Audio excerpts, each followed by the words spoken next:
Hey there, YouTubers. Thanks for tuning back into another episode. Today we're going to start on our Project Integra that's going to be able to be bought whenever we finish. So, guys, what this is a car that we've kind of put together here. It's going to be wheel-tuned. It's got a lot of goodies. So we're going to kick off the episode series on it for a little bit while we wait on some of the other parts to arrive. So without any further ado, let's go ahead and roll the intro and get this party started.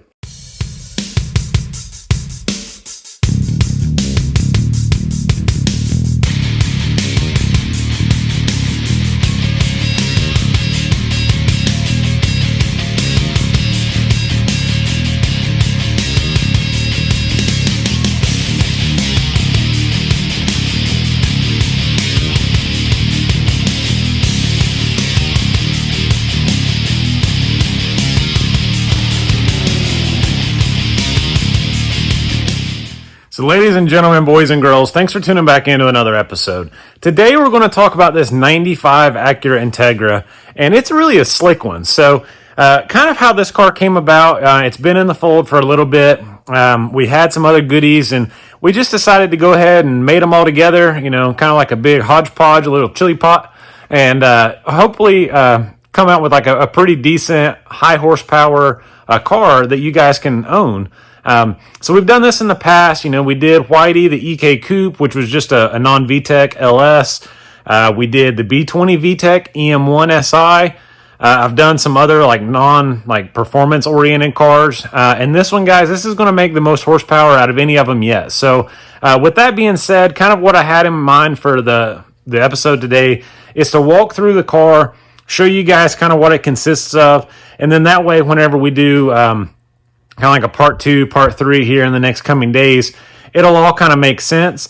And then, like I mentioned at the end, we'll dyno the car. You'll have a chance to own it, purchase it, and then you can go to the track, go to the street, Mexico, wherever it is you want to take the car, it'll go. So with that being the case, let's go ahead and jump right into it, and we'll just have a little fun. So boys and girls, we're kind of mid-progress here. I spent some time yesterday evening, and I got the engine sitting in the car. It's basically bolted up with the exception of that rear T-bracket in there. So what this consists of is an engine that you've probably seen on the channel, maybe even on my shorts on Facebook if you guys have followed me on social media. I don't post a lot to Instagram, and maybe I should, but there's been a lot of activity around this and a few other projects. So to kind of sum it up and do an explanation, this is a sleeved 81 millimeter B16. It's got a set of I-beam rods. It's got a set of camshafts, which we'll talk about here in the upcoming episodes. We bought this engine, rebuilt it, basically had to go through the entire thing. It had a lot of older stuff inside of it, but you know the outer parts were essentially good. So once everything was situated, you know, it took a little bit of time and some patience. We used our friends over at the machine shop, and we got it back together. This thing is Minto Pinto, and it really should stand some abuse for, years to come. Hopefully a lot of track days. The way it's set up, guys, it's basically a studded sleeved motor. It's got a Skunk 2 intake manifold. I'm working on the throttle body right now. This throttle body is like a factory one, and it's not doing anybody any favors. So in addition to that, you know, this has been kind of a long-winded learning process in which we've just tried to pick up pieces and make, you know, the end result achievable. So, you know, whenever we had the engine, we didn't have a turbo kit. Whenever we had the engine, we didn't have a transmission. So it took some time to accumulate all the pieces. We've got a LS trans, which has been recently rebuilt. We've got an engine, like I said, a B16 that's recently rebuilt. It's locked VTEC. We've got a Schedule 40, Schedule 10 tubular style top mount manifold. We actually found a 6266 Precision Gen 1 turbo here that was T4. So with that, we have an adapter plate to be able to go from our T3 manifold to a T4. And really, a lot of it was just kind of structurally in place to fit a backdoor intercooler. So that's in the cards as well. We're working on that. I need to figure out a mounting solution. But guys, this is going to be a pretty sweet power plant. But whenever you make a lot of power, you kind of have to have some other supporting goodies. So inside that transmission is an ACT twin disc. this is something that I've had in my possession and I planned on reusing, and what better candidate to use it on than this puppy. So within that, we've also got a shifter upgrade that you guys have seen similar in the EK. So that'll be in the future episode. We did a 1320 shifter on the EK, and this is a variant really similar. So if you guys are looking for a low budget, cost effective, but yet effective shifter setup, this may be something that you guys stick around and stay tuned for, because it very likely could be the one that you go with. But in addition to that, I'm going to flip the camera around. We'll just keep walking around the car, and I'll show you some of the other hot parts. So guys, down here for suspension, we've got a set of D2 coilovers. These things are really no newcomer to the party. These have been around for probably 2 years now. I've been saving these for a build. These are 12K, 18K spring rates. So the front of them are 12K, the rear of them are 18. The car already had an adjustable upper control arm, so that's going to help us out a lot. And then, you know, axle wise, we're going to have a 32 millimeter axle, this in particular, and then add a track bar. And that should help out a lot of the front end traction goodies. In the rear, we've got, oh boy, what's that? You guys see that? If you guys have been around some time, these are kind of some old school wheels. These are the Nitro blades. We've got a full set that I've been hanging on to go on Clifford. And, you know, they're going to go ahead and pass the bill here and get some run time. So I've got them mounted up.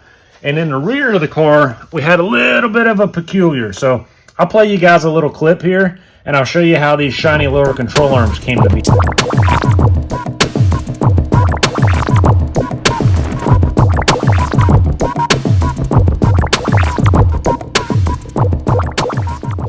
So whenever we went to put these on, you know, the car was pretty well stock. It's got a great body.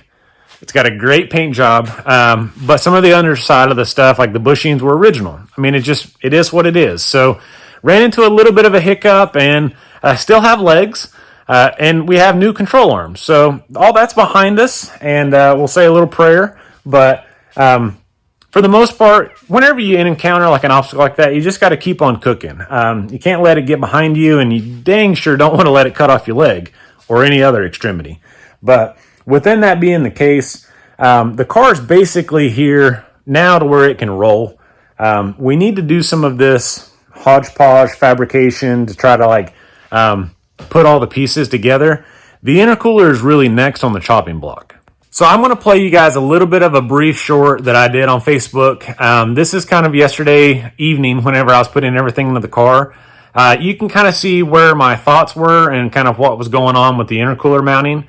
It's not going to be that big of a deal or even difficult, but, you know, for you guys to kind of see things as it happens, this might be something that you kind of encounter along the way whenever you're putting your project together.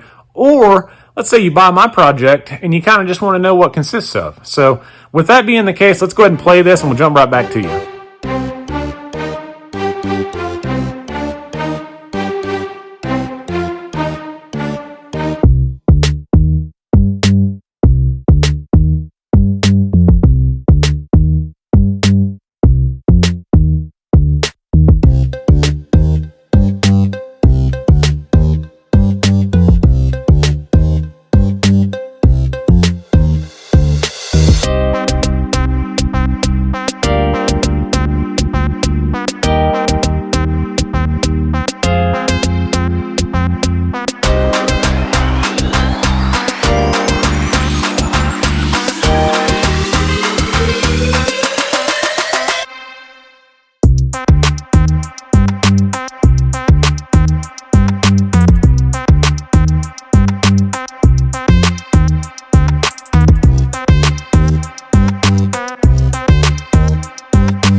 So where we're at now, it doesn't line up with an EK, like front bumper support, so we're gonna have to mount it a different way. But this is basically level. As far as height goes, it's right below the bumper, or right at the lower of the bumper area. Over here, we're just gonna have to get a little creative with our mount, but it lines directly up. That's kind of what we're looking at. What do you think?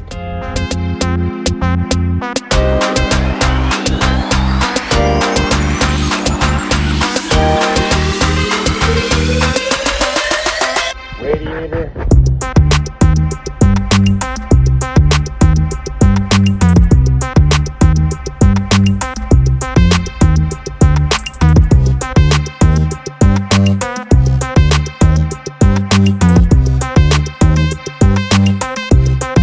So guys, as you saw in that little brief clip, the way that it's set up, I've got to get a little creative with my mounting solution, but overall not a big deal. We'll get that guy sewed up here later this evening.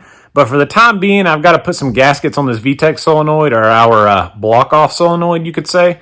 And then, we'll be able to just keep on moving through. So we basically now have all of the peripherals to hook up, all of the accessories, some coolant, some clutches, and then we're going to start routing some fuel lines. So the top hat of this car has been removed, and we've been adapting it to be able to run some AN fuel lines. So that'll come back into the picture here in a future episode. And guys, we'll kind of wrap it together so that way we can do mainly some checking of everything before we go to the dyno. I'm pretty good culprit for leaving things loose just because there's so many bolts. So I like to have a little bit of time frame to be able to once over, twice over, 3 times over the car before we really start trying to do anything. I'm not saying we leave a bolt loose, but a coupler or an oil line, little things that just get you whenever you have this big of a project or this big of an undertaking. So with that being the case, we've got some goodies here to work on. So let's go ahead and jump right into it, and we'll pick you guys up whenever we see you next. Tonight we're having a live action dyno at Infamous and Hickory. So stick around for that video. Consider subscribing if you guys want to see some weekly content. We usually do that every week. And we'll catch you in the next one, guys. So leave me a comment with any questions you've got on the car. Maybe you're building an Integra. I want to hear what you're doing to yours. So did you do a backdoor intercooler, or are you running around the side? Did you have someone build it for you? Kind of that scenario. So guys, thanks for watching. We'll catch you in the next one. See you later.